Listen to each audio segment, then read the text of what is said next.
భీముడు మంచి అదును దొరికిందని చేతుల దురద తీరిపోయేటట్టుగా ఆ పెద్ద చెట్టుని చేత్తో పట్టుకుని ఎక్కడి వాళ్ళని అక్కడే పట్టుకుని మోది మోది చంపేశాడు.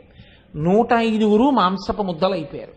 వాళ్ళకి ఎలా కనపడ్డాడంటే ఆ వేగంతో అంత రక్తపు మరకలతో ఒక్కొక్కళ్ళని కొడుతూ దూకుతూ కొడుతుంటే 105వ వాడు చచ్చిపోయే వరకు కూడా వాళ్ళకి ఎలా కనపడ్డాడంటే 5 కొడుతున్నట్టే కనపడ్డారు.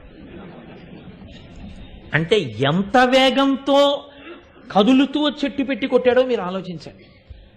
ఈశ్వరానుగ్రహం అండి నిజంగా. ఆ బలాలు అవి సామాన్యమైనటువంటి బలం కాదు. చీకట్లో ఒక్కడ తప్పుకు పారిపోతే చాలా అందులో 105 చంపేశాడు. చంపేసి ద్రౌపదీదేవి దగ్గరికి వచ్చి ఆవిడ కట్లు విప్పాడు. కట్లు విప్పి నీకేం భయం లేదు, కీచకుడు చచ్చిపోయాడు, ఉపకీచకులు చచ్చిపోయారు, నిన్ను గుర్తించిన వాళ్ళు లేరు, నన్ను గుర్తించిన వాళ్ళు లేరు.